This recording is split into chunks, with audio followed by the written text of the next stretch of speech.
Howdy folks, time for another video walkthrough. I think it's going to be easier than trying to take pictures and explain.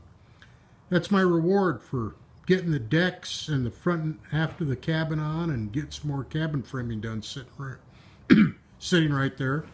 It's my third one tonight, so if I'm not speaking too well, that's my excuse. Anyway, I got the decks glued and screwed after pre-painting everything on front and rear. Got my bow eye in there. That's double nutted with 3M 5200. I put down a little primer and paint before I put that in. That bevel you see in the nose, Jim shows the 4.5 decks coming out of an 8-foot piece of ply. After you hit the bevels on there to match up to the cabin, it just came up a little short, so I figured, what the hell, instead of trying to build in a piece, we're just gonna sand it to that shape. Anyway, 4 decks on, got her trimmed back pretty good. That's the 4 cabin face. That's my plan for the ventilation and the front hatch. Jim showed a fixed window and then just standard aft hatch and sliding hatch cover. I talked to him about making it a slot top cabin. He thought that was a great idea. So the Lexan's going to run on a couple of sticks like this, and it's going to be up that 1.5 inches, and that'll be my vent. And also where the lines run through for the mast. So the hatch, which will be plexiglass Lexan, whatever I end up buying, will do double duty as the vent and the passage for the lines. And I'll have a piece of foam rubber, something I can stuff in there for really rough weather, or if it's too cold, or if I just want to stop the air moving for some reason. Just got that glued and screwed down tonight as well. Coming aft, we got the aft deck on. I have been around this with the jack plane and some 80 grit and got her pretty much taken down. Gonna need a little Bondo right here,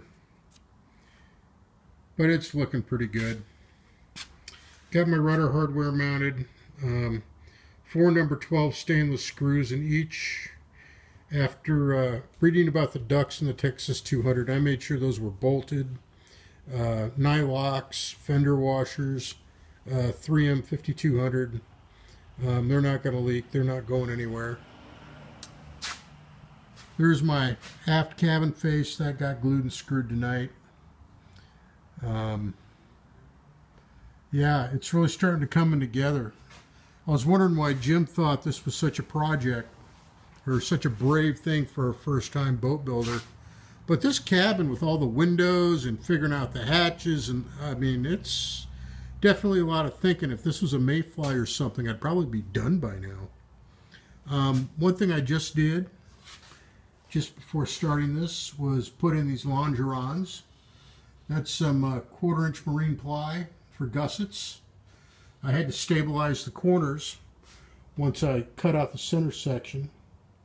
Otherwise those would have been real floppy and troublesome. So I wanted to get that all nice and stable. Obviously I've got to plane this stuff down.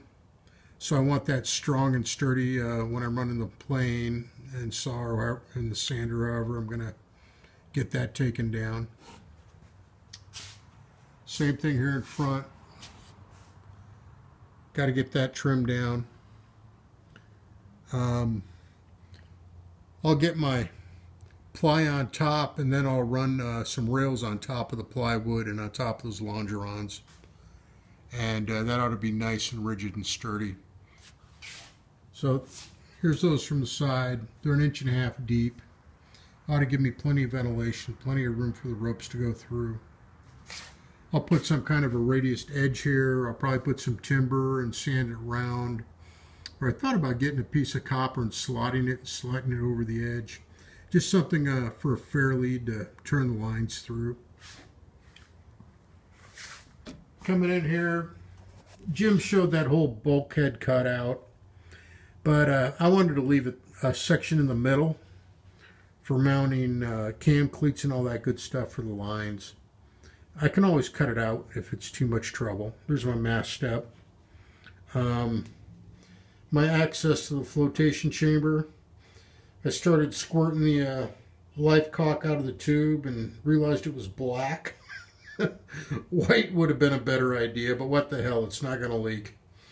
It's not a showboat. I just want it strong and safe. I'm trying to do a nice job, but I'm not going to get too OCD about it. So there's the aft cabin, or the aft storage. But anyway, it's all coming together.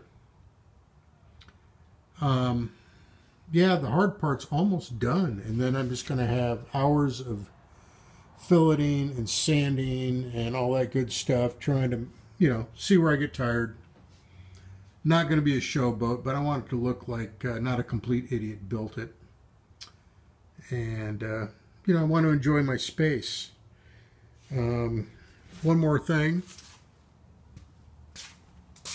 I think we better stop and get a sip off of that. My throat's getting dry.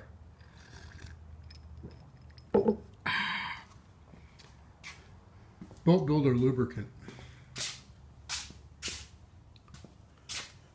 So, I found that stacking 2 boat cushions puts my head at the perfect height. It's still not hitting the ceiling. It gives me a nice view through the windows. I'm thinking I'm going to get some kind of a foam pad that's like 1.5 inches to cover the whole bottom of the boat, just for my knees and everything. I'm 52. I don't want my knees on wood. So yeah, some high density foam rubber just as to floor the whole cabin, and then sit on one of these babies, and I should be real comfy. The width is real nice for bracing my feet against the far side. She's going to be a really comfortable boat. Anyway, that's where I'm at till I go down and buy some more lumber. I'm out of plywood big enough to do the rooftop cabin. I don't have any dimensional lumber long enough to do the rails 4.5 for the hatches. It's time to go buy wood. Anyway, have a great night.